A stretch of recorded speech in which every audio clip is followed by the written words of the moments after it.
আসসালামু আলাইকুম, আমি মোহাম্মদ তারেক মোল্লা আছি টিকে ত্রিপল ইব্রেডি ইউটিউব চ্যানেলের পক্ষ থেকে। যারা এখন আমার চ্যানেলটি সাবস্ক্রাইব করেন নাই সকলকে সাবস্ক্রাইব করার জন্য অনুরোধ করা গেল। তো আজকে আমার আলোচ্য বিষয় হলো transmission and distribution of electrical power one অথবা transmission and distribution of electrical power. অনেকেই প্রশ্ন করেন যে ভাই আসলে এটা কি টিডি ওয়ান নাকি টিডির জন্য। আসলে টিডি ওয়ান বা টিডি দুইটা একই কথা। যাদের শুধুমাত্র transmission and distribution of electrical পাওয়ার আছে, অথবা যাদের transmission and distribution of electrical power one আছে, উভয়ের জন্যই আমার এই ভিডিওগুলো গুরুত্বপূর্ণ। কারণ টিডি এবং টিডি ওয়ান এর মাঝে খুব বেশি কোনো তফাৎ নাই। তো আজকে আমার আলোচ্য বিষয় হবে শুধুমাত্র টিডি এবং টিডি ওয়ান, অর্থাৎ ষষ্ঠ পর্ব যারা ইলেকট্রিক্যাল আছেন, ইলেকট্রনিক্স আছেন, ইলেকট্রোমেডিক্যাল আছেন, প্রত্যেকের জন্য এটা সমান হারে গুরুত্বপূর্ণ। এখানে আমাদের নির্ণয় করতে বলা হয়েছে যে দেখাও যে সর্বোত্তম সাশ্রয়ী power factor cos theta 2 √1 - y / x এর স্কয়ার। এখন এইখানে আসলে অনেক কিছু আপনার জানার আছে যে এখানে সবথেকে সাশ্রয়ী পাওয়ার ফ্যাক্টর আমরা কিভাবে বুঝবো যে এইটা সবথেকে সাশ্রয়ী পাওয়ার ফ্যাক্টর, বা পাওয়ার ফ্যাক্টর যদি সাশ্রয়ী হইতে হয় তাহলে আমার কোনটার মান বেশি হইতে হবে, কোনটার মান কম হইতে হবে। আর পাওয়ার ফ্যাক্টর যদি সাশ্রয়ী হয় তাহলে আমার লাভটা কি। এখন পাওয়ার ফ্যাক্টর যদি আপনার সাশ্রয়ী হয় তাহলে আপনার লাভ হলো আপনার লাইনের লস কম হবে। লাইনের লস কম হলে তাহলে আপনার লাইনে যদি লস কম হয় তাহলে আপনার খরচটা বাঁচবে বা খরচটা কম হবে। এখন আমাদের এখানে আমরা এখানে একটা চিত্র অঙ্কন করার চেষ্টা করছি। দেখেন যে এই যে A B C D total একটা ত্রিভুজ। এখানে আসলে এই ত্রিভুজটা অঙ্কন করা হয়েছে পাওয়ার ত্রিভুজ। পাওয়ার ত্রিভুজটা মূলত তিন প্রকার পাওয়ার হয় আমরা জানি: অ্যাক্টিভ পাওয়ার, রিঅ্যাক্টিভ পাওয়ার, আর হলো অ্যাপারেন্ট পাওয়ার। এখন অ্যাক্টিভ পাওয়ারে আমরা সব সময় ভূমি বরাবর স্থাপন করি। অ্যাক্টিভ পাওয়ারে সব সময় আমরা স্থাপন করব ভূমি বরাবর। রিঅ্যাক্টিভ পাওয়ারে আমরা সব সময় লম্ব বরাবর স্থাপন করব। এই যে লম্ব বরাবর, এইটা হলো রিঅ্যাক্টিভ পাওয়ার।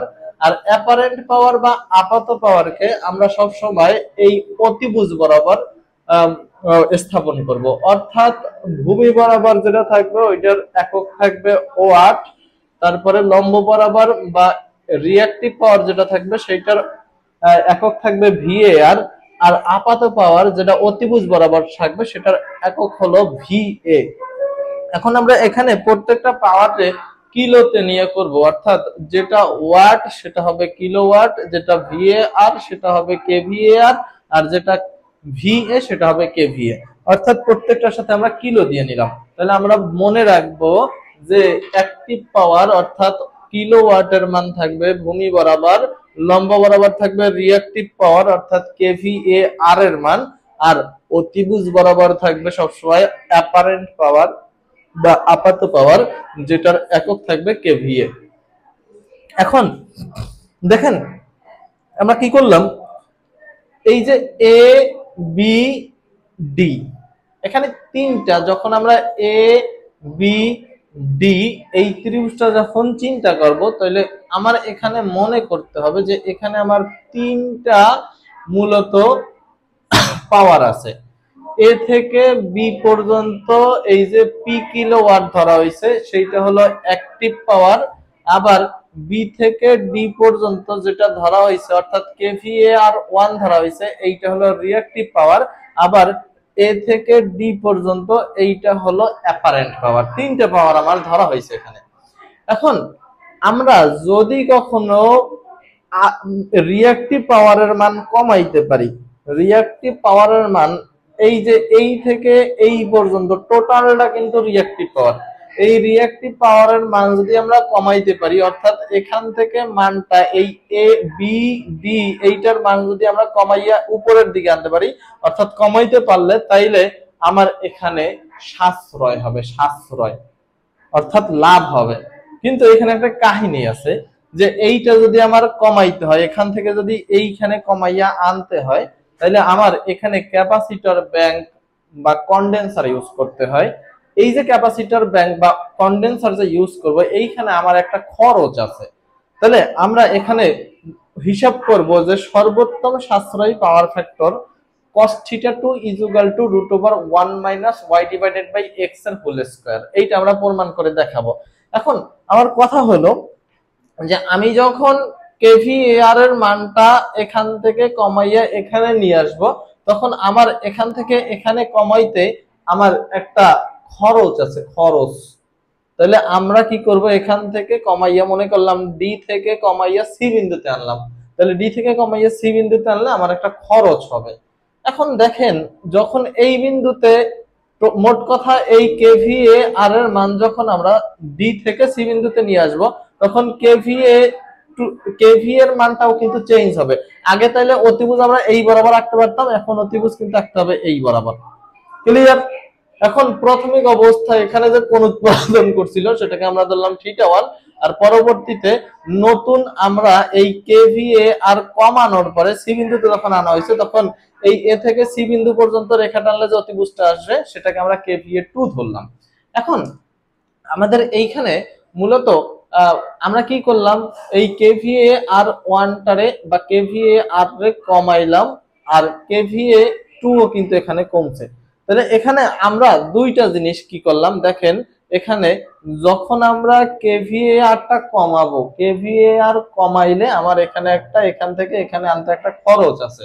আর যখন kVA ওটা কমে গেল, kVA কি তাহলে এখন নিজে থেকে কমে যাচ্ছে। যখন আমরা ডি থেকে সি বিন্দু ডি থেকে কমাইয়ে সি বিন্দুতে আনবো, তখন কি অটোমেটিক্যালি কিন্তু kVA-টা কমে যাবে। তাহলে এইটা যখন কমবে তখন আমার একটা লাভ হবে, সাশ্রয় হবে। তাহলে দুইটা জিনিস আমরা পাবো, অর্থাৎ kVAR কমাইতে যে খরচ হবে এই খরচ একটা, আর kVA কমার ফলে যে লাভটা হবে বা যে সাশ্রয়টা হবে এই সাশ্রয়টা একটা জিনিস পাবো। আমরা দুইটা জিনিস এখানে পাবো। এখন আমরা এখানে মূল আলোচনায় আসি। আমরা লিখছি যে মনে করি প্রত্যেক একক kVA তে সাশ্রয়, যখন এই kVA-টা কমবে আমরা জানি যে এখানে লাভ হবে বা সাশ্রয় হবে। তাহলে আমরা সেই কথাটাই লিখছি যে মনে করলাম যে kVA প্রত্যেক একক kVA তে সাশ্রয় হবে x টাকা, আমরা আপাতত ধরে নিলাম। আর এখানে প্রত্যেক একক kVAR কমাতে তো একটা খরচ হবে আমরা জানি। তাহলে আমরা বলতে পারি প্রত্যেক একক kVAR কমাতে যে খরচ ওইটাকে আমরা আপাতত ধরে নিলাম y টাকা। তাহলে আমরা কি করলাম, প্রত্যেক একক kVAR কমাতে খরচ হবে y টাকা। এখন kVAR যখন কমাইলাম তখন আসলে মোট খরচটা কত সেটা আমরা বের করব। দেখেন আসলে kVAR কমাইছি কিভাবে, আমরা বর্তমান kVAR আছে কিন্তু বি থেকে সি পর্যন্ত, এতটুকু কিন্তু বর্তমানে আছে। তাহলে কতটুকু কমছে, কতটুকু কমছে আপনার বের করতে হবে। তাহলে আমরা কিন্তু বিডি থেকে যদি সিডি বিয়োগ দেই, ভালো করে খেয়াল করেন, আমরা কি করতে পারি, বিডি থেকে আমরা কি করব, বিসি যদি বিয়োগ করি, বিডি বিয়োগ হলো বিসি, তাহলে কিন্তু আপনার কতটুকু কমছে ততটুকু আপনি পাবেন। মনে করেন এখানে তো একটা নির্দিষ্ট মান আছে, আমি যদিও এখানে কোনো মান দেই নাই, কিন্তু আসলে তো একটা মান থাকবে এখানে নির্দিষ্ট। আমরা মনে করলাম এতটুকু ক্যালকুলেশন করে পাইলাম 50 kVA। তাহলে 50 kVA এর সাথে যদি আমি প্রত্যেক kVA কমাইতে কয় টাকা খরচ হয়েছে সেটা যদি আমরা গুণ করি, তাহলে কি আমরা এখানে মোট খরচ পাবো কিনা বলেন তো। তাহলে মোট খরচ পাইতে হইলে, মোট খরচ পাইতে হলে আমার দেখতে হবে কতটুকু kVA কমানো হয়েছে বা কতটুকু kVA কমছে, এই জিনিসটা আমার লাগবে। আর যতটুকু কমছে ওইটার সাথে যদি আমরা 1 kVA কমাইতে কয় টাকা খরচ হয়েছে ওই টাকাটারে যদি গুণ দেই, তাহলে আমরা কি পাবো, মোট খরচ পাবো। তাহলে আমরা এইটাই লিখলাম যে kVAR কমাতে মোট খরচ হবে, আমরা কি করলাম, বিডি থেকে বিসি বিয়োগ দিলে কতটুকু kVAR কমছে ততটুকু আমরা পাইলাম, সেইটার লাগে প্রত্যেক একক kVAR কমাতে যে খরচ হয় ওই খরচটা আমরা গুণ করলাম। তাহলে কি আমরা এখানে মোট খরচ পাবো। এখন এখানে দেখেন এখানে বিডি এবং বিসি দুইটা জিনিস পাইছি। আমরা এখানে ত্রিভুজ থেকে বিডি এবং বিসি এর মান জেনে নিব। যেমন এখানে বি থেকে ডি পর্যন্ত বিডি যখন আমরা ধরবো তখন কিন্তু আমার এ বি ডি টোটাল ত্রিভুজটা নিয়ে কাজ করতে হবে। আবার আবার যখন আমরা বিডি ত্রিভুজ নিয়ে যখন কাজ করব, বিডি রেখা নিয়ে যখন কাজ করব, তখন কিন্তু আমার এ বি ডি টোটাল রেখাটা ধরতে হবে। আবার যখন বিসি নিয়ে কাজ করব, তখন কিন্তু এ বি সি এই ত্রিভুজটুকু নিয়ে শুধু কাজ করতে হবে। এখন আমরা দেখি যে বিডি, যখন আমরা বিডি নিব তার মানে হলো টোটাল এ বি ডি ত্রিভুজ থেকে আমরা বের করব মানটা। তাহলে আমরা বলতে পারি ত্রিভুজ এবিডি হতে, এতটুকু রাফ যে আপনারা সরাসরি প্রশ্ন করবেন যে স্যার এখানে বিডির পরিবর্তে পি ট্যান থিটা 1, বিসির পরিবর্তে পি ট্যান থিটা 2, এটা আপনি পেলেন কোথায়? এইটা কোথা থেকে আসছে আমি ওইটার ব্যাখ্যাই মূলত দিচ্ছি। দেখেন আমরা টোটাল ত্রিভুজ নিয়ে কাজ করব, এ বি ডি ত্রিভুজ হতে পাই আমরা বলতে পারি tan theta 1 is equal two tan A হলো লম্ব বাই ভূমি। এখানে লম্ব কোনটা? লম্ব কিন্তু বিডি আর ভূমি কিন্তু এডি। তাহলে ভূমি কিন্তু আমাদের আসতেছে, সরি ভূমি কিন্তু আমাদের আসছে এবি। তাহলে আমরা লম্বর পরিবর্তে আমরা বলতে পারি, এই যে লম্বর পরিবর্তে বলতে পারি কেভিএআর 1। দেখেন আমরা লম্বর পরিবর্তে আপাতত যেহেতু এখানে আমাদের আছে বিডি রেখা, তার মানে বিডি রেখার মান বের করব। তাহলে লম্বর পরিবর্তে বলতে পারো বিডি ডিভাইডেড বাই ভূমির পরিবর্তে বলতে পারবো এবি। এবির পরিবর্তে আমরা বলতে পারবো পি কিলোওয়াট, মানে কিলোওয়াট তো পাওয়ারের একক, তাহলে আমরা পাওয়ারের পরিবর্তে পি লিখে দিলাম। তাহলে আমরা এখানে বিডি ডিভাইডেড বাই পি বলা যায়। এখান থেকে যদি বিডির মান বের করতে হয়, পিটারে কিন্তু অবশ্যই অন্য পাশে ট্রান্সফার করতে হবে। পি কিন্তু এই পাশে আছে ভাগ অবস্থায়, অন্য পাশে গেলে কিন্তু ট্যান এর সাথে গুণ হবে। তাহলে আমরা কিন্তু বলতে পারি যে এক পাশে বিডি আর এক পাশে হলো পি ট্যান থিটা 1। এখন আমরা দেখেন এখানে tan theta BD is equal two পাইলাম পি ট্যান থিটা 1, অর্থাৎ আমরা যখন বিডি বের করছি মানে হলো এ বি ডি ত্রিভুজ নিয়ে কাজ করছিলাম, তাহলে কিন্তু এই থিটা 1টা কাজ করছে। এখন একই ভাবে আমরা যখন এ বি সি নিয়ে কাজ করব, তখন কিন্তু আমাদের যেমন আসছিল BD is equal two P tan theta 1, BD কি ছিল? লম্ব না? তাহলে এখানে কিন্তু আমাদের যখন আবার বিসির মান নির্ণয় করতে হবে, তখন কিন্তু জাস্ট পি ট্যান থিটা 1 এর জায়গায় আসবে পি ট্যান থিটা 2, যেটা আমরা ক্যালকুলেশন করে নাই দেখাইলাম। এখানে আপনি এই যে এ বি সি ত্রিভুজ, এইটাতে আপনি ট্যান থিটা 2 এর সূত্রটা আপনি অ্যাপ্লাই করেন। ট্যান থিটা 2 এর সূত্র অ্যাপ্লাই করলে ঠিক একই ভাবে লম্ব বাই ভূমি আসবে, লম্ব হিসাবে আসবে বিসি ডিভাইডেড বাই ভূমি হিসাবে আসবে আমাদের পি। তাহলে পি অন্য পাশে চলে গেলে BC is equal to just আসবে পি ট্যান থিটা, আগে 1 আসছে, এখন এই থিটাটারে কাউন্ট করতে হবে, এটারে বলতে পারবো আমরা পি ট্যান থিটা 2। এখন দুইটা থিটা আসার কারণ কি? কারণ আমরা কি করছি? পাওয়ার ফ্যাক্টরটা উন্নত করছি। এই কারণে আমরা প্রথম যে কোনটা, প্রথম টোটাল ত্রিভুজের কোনটারে আমরা থিটা 1 ধরছি, পরবর্তীতে যে নতুন ত্রিভুজ আসছে ওইটাকে আমরা থিটা 2 ধরছি। এখন আমরা আসি যে কেভিএআর কমাতে মোট খরচ পাইলাম P tan theta 1 minus P tan theta 2। বিডির পরিবর্তে আমরা বলতে পারবো পি ট্যান থিটা 1 আর বিসির পরিবর্তে বলতে পারবো পি ট্যান থিটা 2। তাহলে আমরা P tan theta 1 minus P tan theta 2 into Y, Y কিন্তু দুইটার সাথেই গুণ অবস্থায় আছে। আমরা যদি গুণ করি তাহলে আমাদের আসবে কি P Y tan theta 1 minus P Y tan theta 2। তাহলে আমরা পাইলাম কেভিএআর কমাতে মোট খরচ পাইলাম। এখন আমরা বলতে পারবো কেভিএ তে মোট সাশ্রয়, অর্থাৎ ওই যে কেভিএ তে আমার কেভিএ তো কমে গেছে, এখন কেভিএ কমলে তো আমরা জানি সাশ্রয় হবে। তাহলে আমরা কি করতে পারি? কেভিএ তে মোট সাশ্রয়। তাহলে আমরা দেখবো কেভিএ আসলে কতটুকু কমছে। আমাদের টোটাল প্রথমে কেভিএ 1 ছিল, পরে কেভিএ 2 হয়েছে। তাহলে কেভিএ 1 ছিল বড়, কেভিএ 1 থেকে যদি কেভিএ 2টা আমরা বিয়োগ দেই, তাহলে কতটুকু কেভিএ কমছে এই জিনিসটা আমরা পাবো। তাহলে আমরা বলতে পারি কেভিএ কমাতে মোট সাশ্রয় আসবে। আমরা কি করব? কেভিএ 1 থেকে কেভিএ 2টা মূলত বিয়োগ দিব। বিয়োগ দিলে পরে আমরা পাবো কতটুকু কেভিএ কমছে, এবং প্রত্যেক একক কেভিএ কমায় আমার যে সাশ্রয়টা হবে যে x টাকা, এই x টাকাটা যদি কেভিএ 1 মাইনাস কেভিএ 2, এটা পাইলাম কি কেভিএ কমছে কতটুকু। এই প্রত্যেকটা কেভিএ কমায় আমরা x টাকা সাশ্রয় হয়েছে। তাহলে x যদি আমরা গুণ করি তাহলে আমরা মোট সাশ্রয় পাবো। এখন আমরা আসি কেভিএ 1 এবং কেভিএ 2 এর মানটা আমরা কি লিখতে পারি? এখন কেভিএ 1 আমরা পাবো, কেভিএ 1 বলতে কি এই কেভিএ 1 এটা কিন্তু থিটা 1 এর সাথে সম্পৃক্ত, তার মানে এই অতিভুজ নিয়ে কাজ করতে হবে। আবার যখন কেভিএ 2 তখন কিন্তু এই অতিভুজ নিয়ে কাজ করতে হবে। তাহলে আমরা এই অতিভুজটার ত্রিভুজ কোনটা, মোট ত্রিভুজ কোনটা, এ বি ডি ত্রিভুজ না? তাহলে আমরা কিন্তু এখান থেকে বলতে পারি যে cos থিটা 1, এখানে cos থিটার সূত্র ইউজ করলাম, cos থিটা 1 ইকুয়াল টু আমরা জানি ভূমি বাই অতিভুজ। তাহলে এখানে ভূমি কোনটা, ভূমি কিন্তু p ডিভাইডেড বাই অতিভুজ কোনটা, অতিভুজ কিন্তু kVA 1। তাহলে আমরা বলতে পারি p ডিভাইডেড বাই kVA 1। এখন আমরা এখান থেকে kVA 1 এর মান যদি বের করতে চাই, তাহলে kVA 1 টা এ পাশে আসবে আর cos থিটা 1 টা কিন্তু অন্য পাশে চলে যাবে। তাহলে আমরা কিন্তু বলতে পারবো kVA 1 ইজ ইকুয়াল টু, এখানে p এর জায়গায় p থাকবে, cos থিটা 1 টা জাস্ট এই kVA 1 এর কাছে চলে আসবে।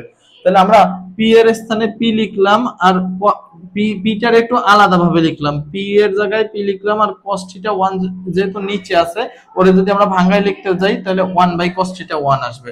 তাহলে আমরা kVA 1 ইজ ইকুয়াল টু আমরা বলতে পারবো p এর স্থানে p রইলো আর 1 বাই cos থিটা 1 এর পরিবর্তে আমরা 1 বাই cos এর মান জানি sec, তাহলে 1 বাই cos থিটা 1 এর পরিবর্তে আমরা sec থিটা 1 বলতে পারি। তাহলে আমরা একই ভাবে kVA 1 যদি p sec থিটা 1 হয় তাহলে kVA 2 হবে p sec থিটা 2। তাহলে আমরা লিখতে পারি যে kVA 1 ইজ ইকুয়াল টু, এই যে kVA 1 এর পরিবর্তে p sec theta 1 minus kVA 2 এর পরিবর্তে p sec থিটা 2, x এর জায়গায় আমরা x বলতে পারি। এখন x যেহেতু দুইটার সাথে গুণ অবস্থায় আছে এই কারণে আমরা বলতে পারি px sec theta 1 minus px sec theta 2।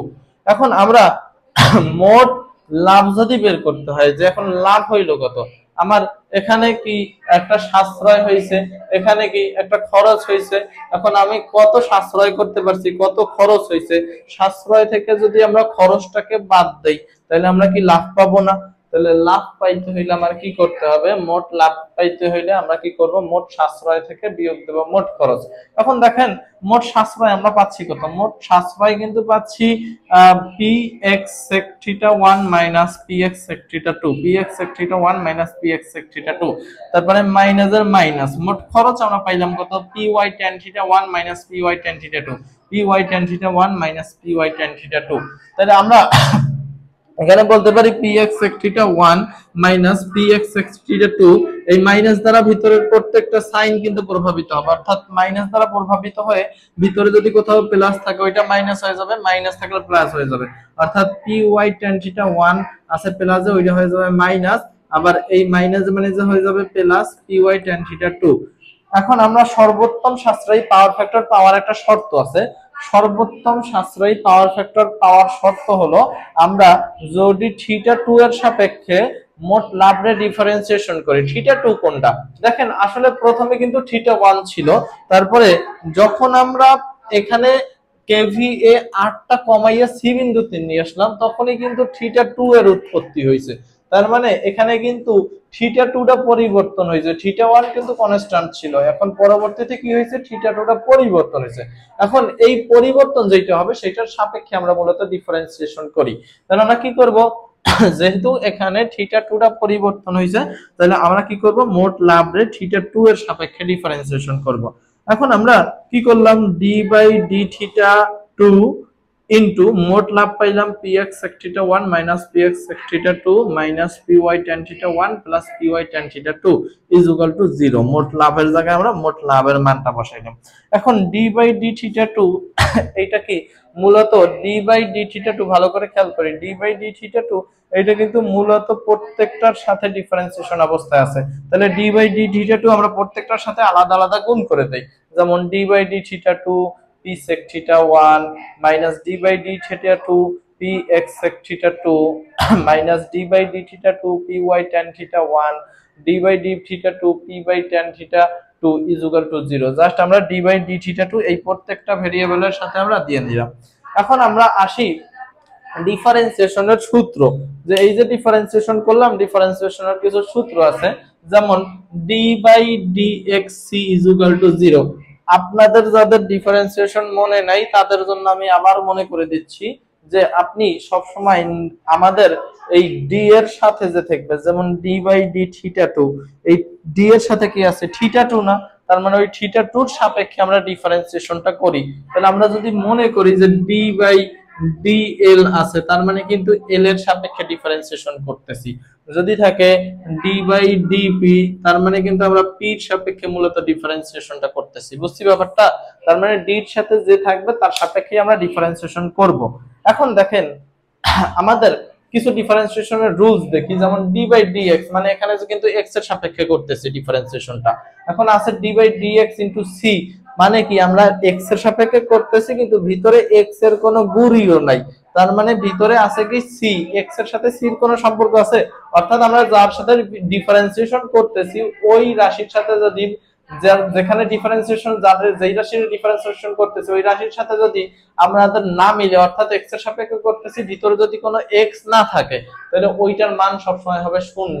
তাহলে দেখেন আর আরো কিছু সূত্র আমরা শিখি, যে D by D X sec X, D by D X sec X, এটা নির্ণয়ের ফর্মুলা হলো সেক এক্স ট্যান এক্স, মানে সেকের সাথে যেটা থাকবে ওইটার সেকের সাথে থাকবে আবার ট্যান এর সাথে থাকবে। আবার D by D X tan X নির্ণয়ের ফর্মুলা হলো সেক স্কয়ার এক্স। এই সূত্রগুলো আমার একটু মনে রাখতে হবে। তাহলে আমরা বলতে পারি যে এখানে যেহেতু আমরা থিটা 2 এর সাপেক্ষে ডিফারেন্সিয়েশনটা করতেছি, থিটা 2 দেখেন থিটা 2 এর সাপেক্ষে আমরা ডিফারেন্সিয়েশন করতেছি, তাইলে আমাদের দেখতে হবে যে ভিতরে যদি থিটা 2 থাকে তাহলে তো মান আসবে, আর যদি থিটা 2 না থাকে তাহলে ওটার মান 0। তাহলে এখানে থিটা 2 নাই, তার মানে এই টোটালটার মান আমরা লিখতে পারবো 0। তারপরে এই মাইনাসের মাইনাস, তারপরে আছে এখানে দেখেন এখানে কিন্তু আমার sec থিটা 2 আছে, দেখেন ভালো করে খেয়াল করেন, এখানে কিন্তু আমার আছে sec থিটা 2, তার মানে এই থিটা 2 কিন্তু এর ভিতরে আছে, তার মানে এর নিয়ে কাজ করা যাবে। এখন কিভাবে আমরা কাজ করব দেখেন, আমরা এইখানে px এর জায়গায় px থাকলো বা xp এর জায়গায় xp থাকলো, px বা xp যেটা বলি, তাহলে আমরা px এর জায়গায় px লিখলাম। তারপরে sec থিটা 2 যদি থাকে যে d by dx sec x, তাহলে এইটা নির্ণয়ের formula sec x tan x। তাহলে ঠিক একই ভাবে আমরা বলতে পারবো d by d theta 2 sec theta 2, এইটার পরিবর্তে আমরা বলতে পারবো sec থিটা 2 tan থিটা 2। দেখেন আমরা লিখছি sec থিটা 2 tan থিটা 2, এই মাইনাসের মাইনাস, এখানে যেহেতু থিটা 2 এর সাপেক্ষে ডিফারেন্সিয়েশন করতেছি ভিতরে কোনো থিটা 2 নাই, তার মানে এটারে নিয়ে আমার কোনো কাজও নাই। তাহলে আমরা এখানে টোটালটার মান বলতে পারবো 0। তারপরে প্লাসের plus d by d theta 2 tan theta 2, দেখেন py tan থিটা 2, এখানে কিন্তু থিটা 2 আছে, তার মানে এখানেও থিটা 2 আছে, তার মানে এখানে আমার কাজ আছে। তাহলে আমরা d by dx tan x sec square x, দেখেন d by dx tan x, তাহলে d by d theta 2 tan theta 2, এইটার পরিবর্তে আপনি sec স্কয়ার x এর পরিবর্তে আপনি কি tan square sec square x এর পরিবর্তে আপনি কি sec স্কয়ার থিটা 2 বলতে পারবেন না? এই সূত্রের সাথে যদি এইটার ফরম্যাটে মিলান, ওইটাই আমরা লিখছি এই py এর জায়গায় py আর d by d theta 2 tan theta 2 এর পরিবর্তে sec স্কয়ার থিটা 2, এই ইকুয়ালটা আমরা বলতে পারি 0। এখন আমরা কি করলাম যে এই py এর সামনে আনলাম, এই py এর সামনে আনলাম py sec স্কয়ার থিটা 2 আর মাইনাস xp sec থিটা 2 রে আমরা পরে নিলাম, এই minus xp sec theta 2 into tan theta 2 ইকুয়ালটা আমরা 0 লিখলাম। এখন দেখেন আমাদের এখানে কিন্তু p sec থিটা 2 আর হলো p sec থিটা 2 দুইটা পাশেই আছে, তাহলে আমরা এখান থেকে p sec থিটা 2 আমরা কমন নিছি, দেখেন p sec থিটা 2 কমন নিলে p চলে গেছে, sec থিটা 2 চলে গেছে, আছে y, দুইটা sec theta sec square theta ছিল, তার মানে দুইটা থেকে একটা চলে গেছে, আরেকটা আছে y sec থিটা 2 মাইনাসের মাইনাস, এখান থেকে p sec থিটা 2 চলে গেছে, তাহলে x tan থিটা 2 আছে, x tan থিটা 2 ইকুয়ালটা আমরা 0 বলতে পারি। এখন আমরা ওই p sec থিটা 2 রে অন্য পাশে নিয়ে গেলাম, অন্য পাশে এই পাশে আছে গুণ অবস্থায়, অন্য পাশে গিয়ে 0 এর সাথে ভাগ হবে, আমরা 0 এর সাথে যারাই ভাগ দেই না কেন ওটার মান কিন্তু টোটালটার মান অলমোস্ট 0ই আসবে। তাহলে আমরা এই p sec থিটা 2 রে বলতে পারি অলমোস্ট ভ্যানিশ। যদি ভ্যানিশ হয় তাহলে y sec theta 2 minus x tan theta 2 ইকুয়ালটা আমরা 0 বলতে পারি। এখন আমরা y sec থিটা 2 রে রাখলাম, এই মাইনাস x tan থিটা 2 রে আমরা অন্য পাশে নিয়ে গেলাম, তাহলে মাইনাস x tan থিটা 2 এই পাশে আছে বিয়োগ অবস্থায়, অন্য পাশে গেলে যোগ হয়ে গেছে, যোগ আমাদের দেয়া লাগে না। তাহলে আমরা এখান থেকে যদি tan থিটা 2 এর মান বের করতে হয় তাহলে x টারে অন্য পাশে নিয়ে যাইতে হবে, x এই পাশে আছে গুণ অবস্থায়, অন্য পাশে গেলে জাস্ট ভাগ, তাহলে এক পাশে থাকবে tan থিটা 2 আর এক পাশে y এর সাথে এসে এক্সট্রা ভাগ আসবে, y এর সাথে এসে এক্সট্রা ভাগ হবে আর থাকবে sec theta 2, y by x sec theta 2। এখন আমরা tan থিটার একটা সূত্র জানি sin বাই cos, তাহলে tan থিটা 2 মানে হলো sin theta 2 divided by cos theta 2 equal to আমরা বলতে পারি y বাই x ইনটু আর sec থিটা 2 এর sec থিটার সূত্র আছে 1 বাই cos, তাহলে আমরা বলতে পারি sec থিটা 2 মানে হলো 1 বাই cos থিটা 2। তাহলে আমরা এখানে এই যে cos থিটা 2 এদেরকে আমরা ভ্যানিশ করতে পারি, তাহলে আমাদের থাকবে হলো sin theta 2 equal to y by x, sin theta 2 equal to y by x, এই টোটালটা তো ভ্যানিশ। এখন আমরা আসি যে আমরা জানি sin square theta plus cos square theta equal two 1, তাহলে আমরা যেহেতু এখানে সবগুলা কিন্তু এখন 2 ফরম্যাটে আছে, থিটা 2 এর ফরম্যাটে আছে, তাহলে আমরা sin square theta 2 plus cos square theta 2 সূত্র অনুযায়ী 1 বলতে পারবো। যদি 1 হয় তাহলে এখানে আমরা যদি cos স্কয়ার থিটা 2 এর মান বের করি, অবশ্যই sin স্কয়ার থিটা 2 রে কি অন্য পাশে নিয়ে যাইতে হবে। sin স্কয়ার থিটা 2 এই পাশে আছে কি অবস্থায়, এই পাশে আছে কিন্তু বিয়োগ যোগ অবস্থায়, অন্য পাশে গেলে হবে বিয়োগ, তাহলে এই পাশে থাকবে cos square theta 2 equal two 1 minus এই sin স্কয়ার থিটা 2 এই পাশ থেকে প্লাস ছিল, অন্য পাশে গিয়ে জাস্ট মাইনাস হয়েছে। তাহলে এখন আমরা বলতে পারি cos square theta 2 equal two 1 minus sin square theta 2 এর মান আমরা জানি কি, sin থিটা 2 এর মান জানি y বাই x, তাহলে যদি sin স্কয়ার থিটা 2 হয় তাহলে y বাই x টোটালের উপরে কি হোল স্কয়ার হবে না, তাহলে আমরা বলতে পারবো y বাই x এর হোল স্কয়ার। এখন আমরা cos স্কয়ার থিটা 2 না বের করে যদি cos থিটা 2 বের করি, তাহলে স্কয়ার অন্য পাশে নিয়ে যাইতে হবে, স্কয়ার অন্য পাশে গেলে কিন্তু অবশ্যই রুট হবে, তাহলে আমরা বলতে পারবো cos থিটা 2 স্কয়ার অন্য পাশে গিয়ে রুট হয়ে গেছে 1 minus y divided by x এর হোল স্কয়ার। এইটাই আমাদের সর্বোত্তম সাশ্রয়ী power factor cos theta equal to cos theta 2 equal to root over 1 minus y divided by x এর হোল স্কয়ারের প্রমাণ। মূলত দেখেন আসলে আপনি যদি ফর্মুলা জানেন তাহলে আপনার জন্য ইজি আছে, প্রমাণটা যদিও বড় এবং অনেক কিছু মনে রাখা লাগে, কিন্তু আমি আশা করি যে কয়েকবার যদি খাতায় করেন তাহলে ইনশাআল্লাহ পেরে যাবেন। তো আজকে এই পর্যন্তই থাকবে, আর আমার একটা অনুরোধ থাকবে যে যারা আমার চ্যানেল দ্বারা উপকৃত হচ্ছেন তারা অবশ্যই আমার চ্যানেলটিকে বড় করতে সাহায্য করবেন, সহায়তা করবেন, সকলের কাছে আমার চ্যানেলটিকে শেয়ার করবেন, আমি আশাবাদী। তো আজকে এই পর্যন্তই থাকবে, সময় দিয়ে সাহায্য করার জন্য ধন্যবাদ। আল্লাহ হাফেজ।